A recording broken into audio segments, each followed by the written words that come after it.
Hello Boundless citizens, it's Boundmore, and this is your Gleambow Racing guide / refresher training.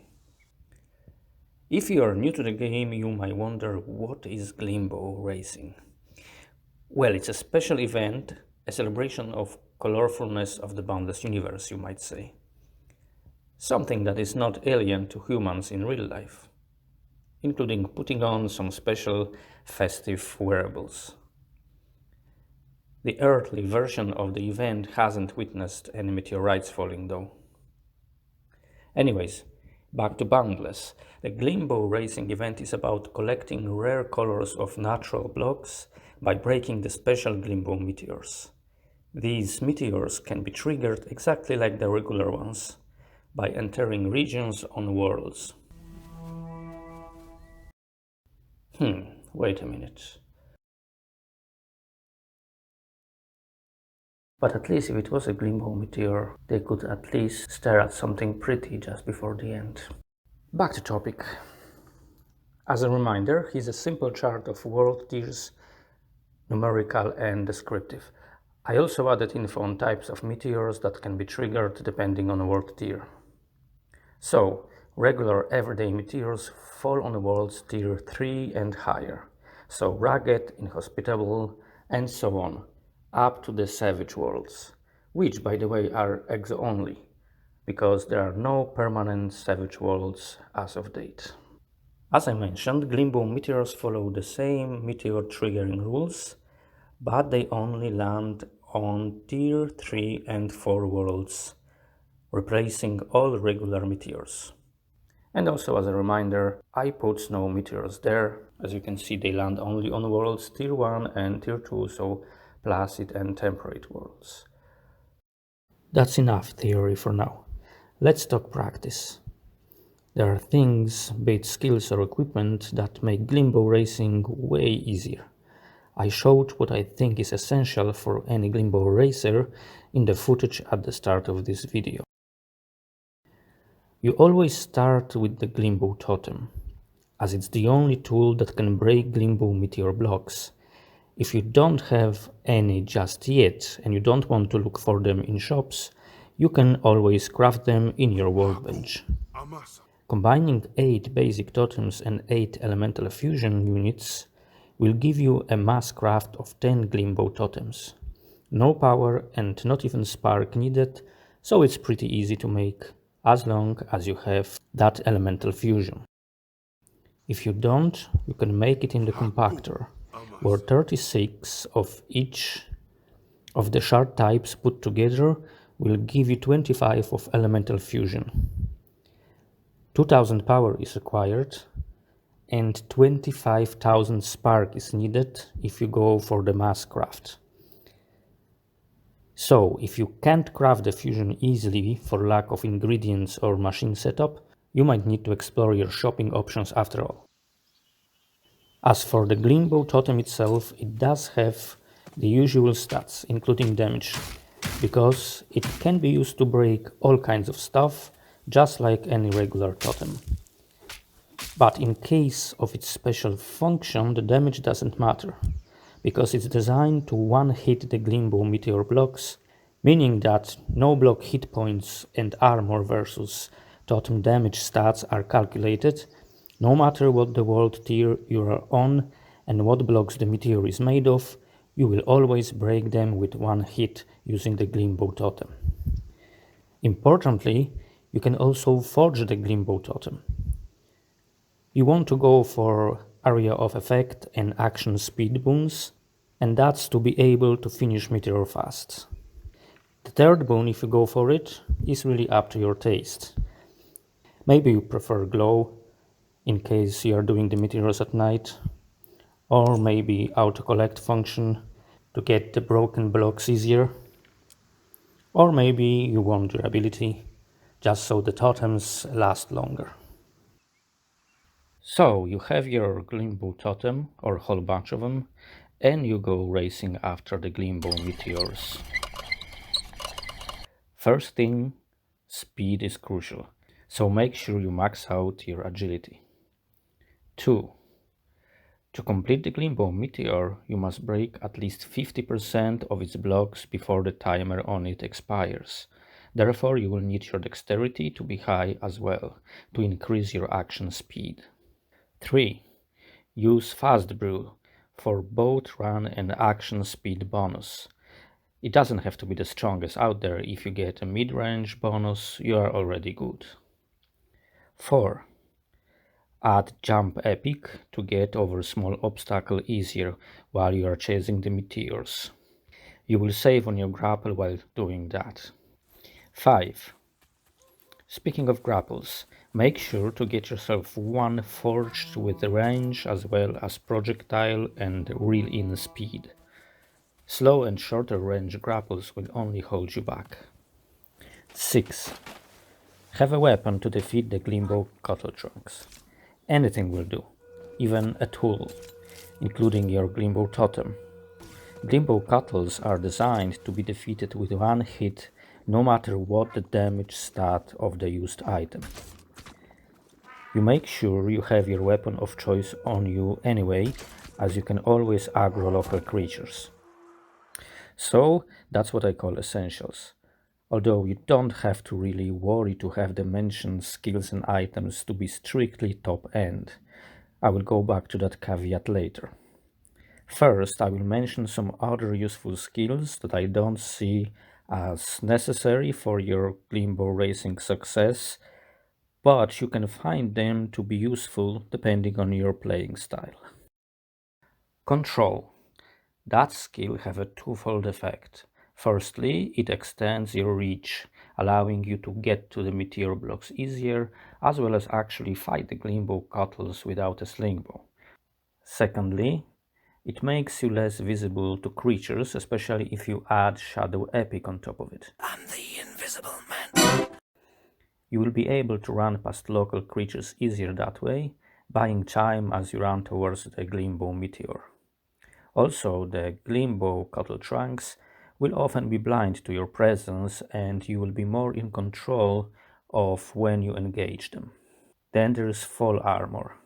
Because Gleambow Cuttle Trunks use the pull up and throw away attack, that comes in handy if you prefer good defense rather than grappling for safety tactics. These skills will also help to traverse more difficult terrain safely, in case you fall down an unexpected hole or cliff and your grapple fails you. The last piece of advice I have for you here is about topography actually. You can make your Gleambow Racer life easier if you pick a world with less challenging terrain as your hunting ground. So more flat biomes, as little trees as possible, no caves opening on the surface, no high cliffs, not too much water or ice around. These kind of worlds will be way easier for you to traverse and chase the Gleambow meteors. However, if you happen to be a grapple running Glover and you like a challenge, you can ignore that advice. Go ahead and chase Gleambow meteors through rivers, cave holes, lava, or ice mountains. The most important thing in the end is that you have fun, so whatever you like. Now, back to that top skills and equipment caveat I mentioned. As much as you need to be fast running and fast hitting grappler and Gleambow totem user, you can still afford to be a bit off the possible maximum stats in all the crucial areas and still be successful. Here you can watch me getting to a Gleambow Meteor and breaking it on time without maxed out running and action speed. My agility and dexterity are top, but I didn't use any fast brew, even the weakest one, and both my grapple and totem stats are not maxed out either. Still, I arrive on the impact site with good time reserve and can complete the meteor comfortably. Don't worry about it, sweetheart. Let's move to actual Gleambow Meteor mechanics, including how the timer and block breaking works, as well as the Gleambow Cuttle Trunk's behavior and drops. So, most of Gleambow Meteors are made of natural blocks in colors that are not available on permanent public worlds. That includes both things never seen in any Boundless world and unlocked by and thus limited to the sovereign worlds. Occasionally, you can stumble upon a Gleambow meteor consisting of entirely or partially plain glass blocks. It's the only craftable or not natural block you can get from the Gleambow meteors. The color choice for the glass blocks is the same as that of natural ones. As mentioned before, you have limited time to complete the Gleambow meteor. That timer is just below 2 minutes. I have seen the timer showing anything between 90 and 110 seconds when witnessing the impact moment, when the time becomes visible for you for the first time. It might indicate that the timer starts when the meteor is still in the air, and because their trajectory and therefore flight time can be different, the time left upon impact can also vary. I'm not sure if that's the case and if it's the way it really works, but rest assured you will have 90 plus seconds to get to your Gleambow meteor from the impact moment and to complete it on time. But what does it actually mean to complete a Gleambow meteor? Well, that means breaking at least 50% of its blocks before the timer expires.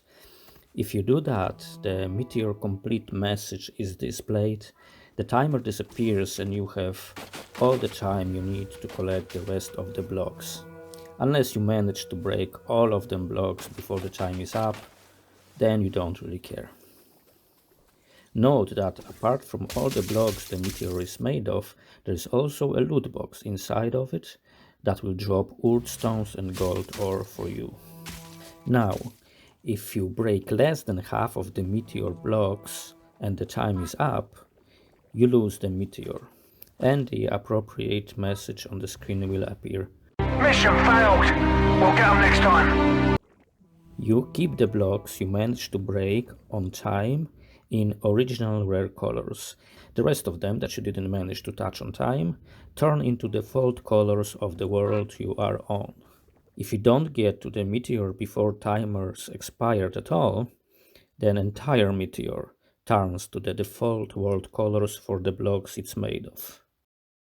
Okay, there is one more item you're interested in here. The Gleambow Cuttle Trunk Sack, or Mutated Sack as it's called, I think. It's needed to craft special event items, and it jobs from the Gleambow Cuttle Trunks, of course. So, even though you might ignore them Cuttle Trunks first and want to break the meteor blocks first, don't neglect defeating Cuttle Trunks after the meteor is completed. If you get to the meteor fast and still have a lot of time left to break it, you can actually do it different way around. So leave the task of breaking the meteor blocks for later and start with defeating the Cuttle Trunks.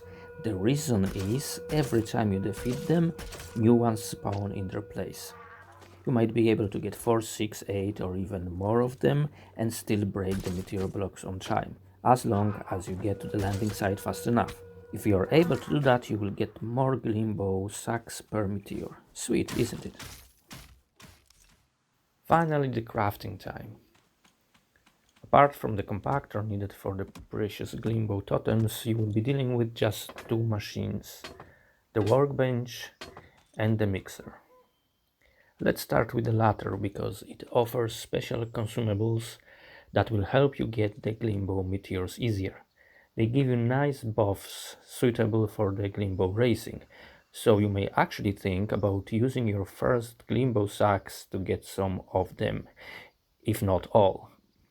That can then allow you get to the Gleambow Meteors faster, resulting in more sacks collected that you can then turn into more special items, or coin, should you decide to sell them.